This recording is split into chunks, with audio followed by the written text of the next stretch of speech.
Welcome to The Deep Dive. This is where we wade through piles of sources, research, all that good stuff to bring you the really key bits of knowledge, the things you'll actually remember and maybe even use. Today, we are heading deep into the heart of Scotland, mythologically speaking. We've pulled together this amazing resource, Scotland's Storybook. It's packed with tales, legends, folk stories, fairy tales, the whole lot. And our mission really is to get past the surface, beyond the famous names you might already know. We want to pull out these surprising threads of wisdom, the knowledge, the ethics, the transformations that are hidden in these stories, especially how the Scots saw things like heroism, truth, and even time itself. Yeah, and what's great is the sheer variety we've got to work with here. It's not just one kind of story. We're looking at the big, epic stuff, like the Fionn Mac Cumhail cycle, which was huge in the Highlands. We even touch on bits of Arthurian legend, but then we also get down to these really clever, localized tales. Stories about trows or cunning kitchen maids outsmarting fairies. It gives you a really broad picture of the culture. Okay, so let's kick off with maybe the biggest hero in that Celtic world, Fionn Mac Cumhail, or Fionn Mac Cumhail, as some know him, leader of the Fianna. And this wasn't just any old band of warriors, was it? The sources say the entry requirements were, well, they sound pretty insane. It wasn't just about being strong. It was about total mastery, physical, mental, the whole package. Oh, absolutely staggering. I mean, just the physical tests alone tell you something. A recruit had to stand in a pit just knee-deep. Then 9 experienced warriors would throw 9 spears at him, all at the same time. And he had to fend them all off with just a shield and 1 spear. Wow. Okay. Just that. Right. But then came the control part. You had to run through a forest, full speed, keeping pace with a deer, jumping branches as high as your head, ducking under ones low as your knee, and the key thing, not disturb a single leaf, not break a twig, not even loosen a hair on your head. Impossible. It sounds completely impossible. And there was more. There was. After all that, you had to hold your sword out, perfectly still, not the slightest tremble allowed. Any shaking hand would be a sign of what? Lack of control. Yeah. Exactly, a fatal flaw. But here's the really interesting part, the thing the sources really emphasize. The Fianna were known as warrior poets. You had to have the gift of poetry, too. So you could be the best fighter in the world, but if you didn't have that cultural knowledge, that sensitivity, that intellectual skill, you were out. It tells you culture was valued just as highly as courage. That's fascinating, that balance. And it links straight into Fionn's own origin story, doesn't it? The whole knowledge thing, that famous Salmon of Knowledge. Right? The prophecy. This magical salmon held all the wisdom of the world, past and future. And it was destined to be eaten by someone named Fionn. So this old wise man, Finneagus, he spends 7 years just trying to catch this one fish. Finally lands it. He gives it to his young apprentice, a boy named Demne, who we later know as Fionn, to cook it. With one very strict rule: don't eat a single bite yourself. And of course, knowing folklore, the knowledge isn't gained by carefully following instructions. It's always something unexpected. Completely accidental. Demne's cooking the fish. A blister forms from the hot spitting fat, and a drop lands right on his thumb. Burns him. Ouch. So naturally. Instinctively, yeah. He pops his thumb in his mouth to soothe the burn, and bam! That tiny taste, that accidental moment of pain relief. Yeah. It floods his mind with all the knowledge of the world, instantly. So he gets this incredible gift, foresight, not through some grand quest, but basically an accident at work. And it's tied to that physical act, putting his thumb under his tooth. Yes, that specific action triggers the foresight forever after.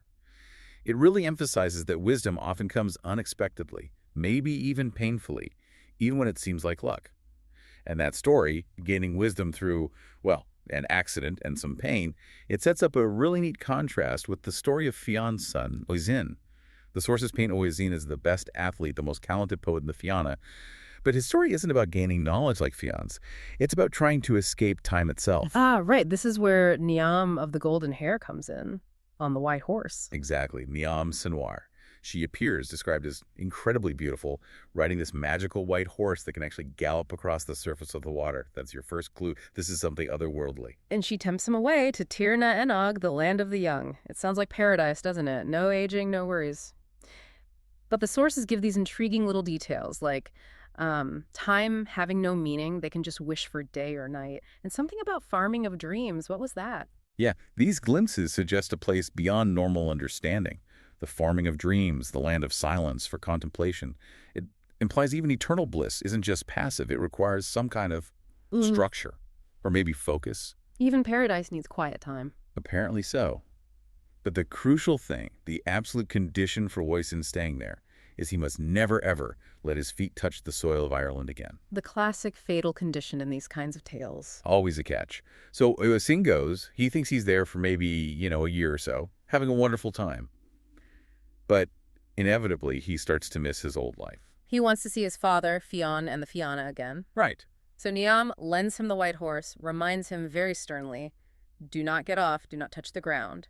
He heads back to Ireland, still thinking only about a year has passed. And the shock when he arrives. It must have been immense. Yeah. Fionn's fortress, his dun, is just ruins, overgrown. The people he meets seem small, weak compared to the heroes he remembers. He sees things have changed drastically, but the full impact hasn't hit him yet. Until the moment with the stone. Yeah, that's the catalyst. He sees some men struggling to lift this huge boulder. Being the hero he is, even from horseback, he leans down to help them. As he strains, the saddled girth snaps. He tumbles off the horse. And lands right on the Irish soil. And instantly. Yeah. And the sources say the years just crash down on him all at once. The 300 years he spent in Tir Na N-Og, completely unaware, they hit him in a single second. He just ages, crumbles. Turns to dust right there on the spot. His youth, his strength, gone in an instant. It's brutal. It really drives home that contrast, doesn't it? The allure of escaping time versus the unforgiving reality of mortal time. One slip, 3 centuries worth of consequences. Exactly. A profound, maybe terrifying lesson about the price of immortality or even just forgetting where you belong. So if the big epics are teaching us about the cost of wisdom or the impossibility of cheating time, what about the smaller, more local tales? They seem to have a different focus. Definitely. We shift from these grand, tragic heroes to everyday people, often women, who win not through strength or magic, but through sheer cleverness. Cunning is the real superpower here. Like in the story of Whoopity's story, that one's great. It's fantastic. You have the good wife of Kittlerumpet. Her pig is dying, and you have to remember, that pig might have been her entire livelihood. In desperation, she makes a deal with this fairy woman. Green dress, black hat, the usual signs. The fairy saves the pig, but the price is the good wife's baby son. A terrible bargain, made in panic. But there's an out, right? The classic riddle element. A classic escape clause.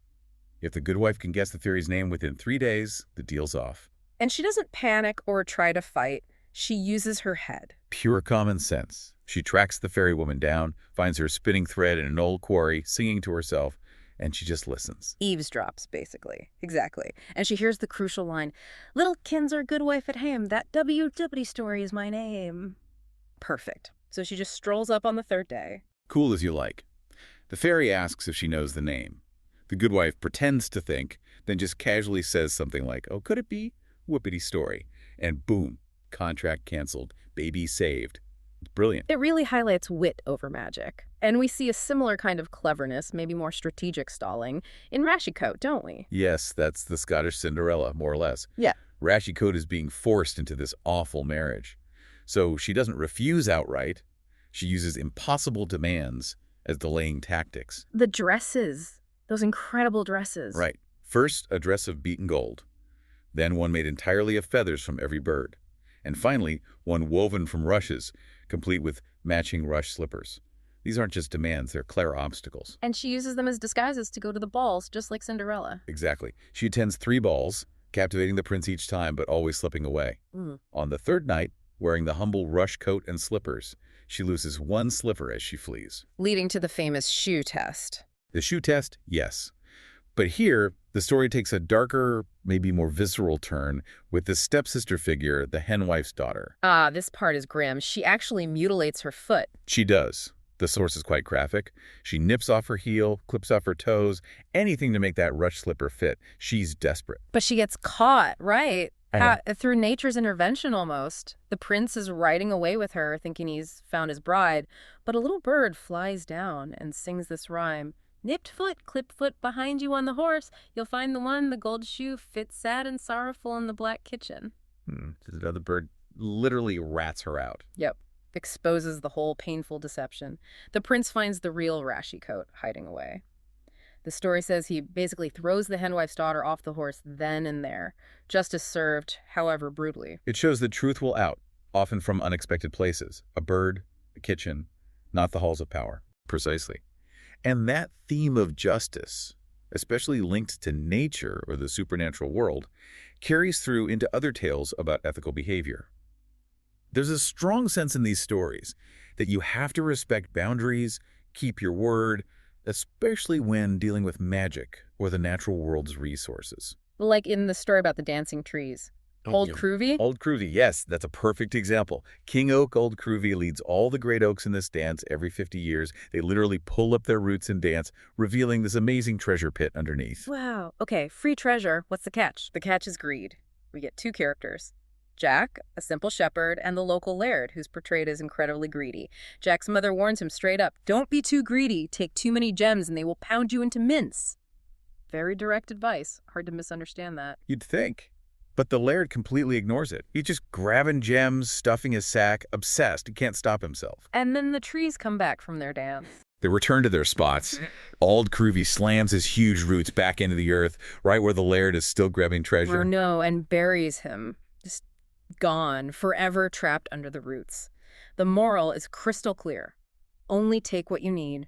Nature provides, but it punishes excessive greed. A stark warning. And then there's a different kind of covenant story, the one about the Selkie hunter. That one feels a bit different, more about transformation. Yes, the Selkie hunter is fascinating. This hunter ignores all the warnings, makes his living killing seals who were, of course, Selkies, magical seal folk. He wounds a big one, a bull Selkie, and loses his knife in the process. Right, and then he gets drawn into their world. The wounded Selkie son lures him under the waves. And he finds he can breathe underwater. But something else happens too. He can breathe, yes, but he's also temporarily transformed. He becomes a Selkie himself, just for that moment. He experiences their world from the inside. That's powerful empathy forced upon him. Exactly. Yeah. And his task isn't punishment, exactly. He has to heal the wound he caused. Not with medicine, just by pushing the edges of the wound together. It heals instantly. So the act of healing makes amends. It forms the basis of the new covenant. He's allowed to go home, return to his human form, but only after taking a solemn oath. He must never harm another Selkie. And he gets compensated. Generously. A big bag of gold coins, acknowledging he's giving up his livelihood. So it's not just about punishment. It's about restorative justice, a binding agreement, and enforced ethical change through understanding. It's a much more nuanced take on justice than just being burned by a tree. It is. So pulling all these threads together, what do we see? These Scottish tales are like powerful instruction manuals, really. Knowledge like Fionn found often lands on you by accident, maybe even painfully. Yeah. Or it comes at a devastating cost, like Oisín learned about time. And getting by, surviving, it seems to depend less on brute force or status.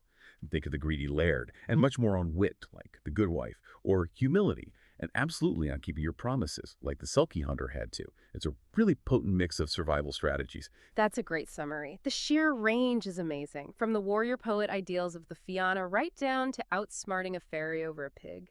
And as we wrap up this deep dive, we've visited places where time literally stopped, like Tir Na N-Og, and places where it caught up with devastating speed, 300 years vanishing in a second. So maybe a final thought for you listening. Think about your own life. Are there moments or maybe pursuits, activities where time seems to stand still for you? Where you lose track of the hours? And if so, what's the trade-off? What price might you be paying, consciously or maybe unconsciously, to keep those timeless moments going? Worth considering that contract. Okay, that's all for this deep dive into the stories and the deep-seated wisdom of Scotland. Thanks for joining us. We'll catch you next time with more insights pulled straight from the sources.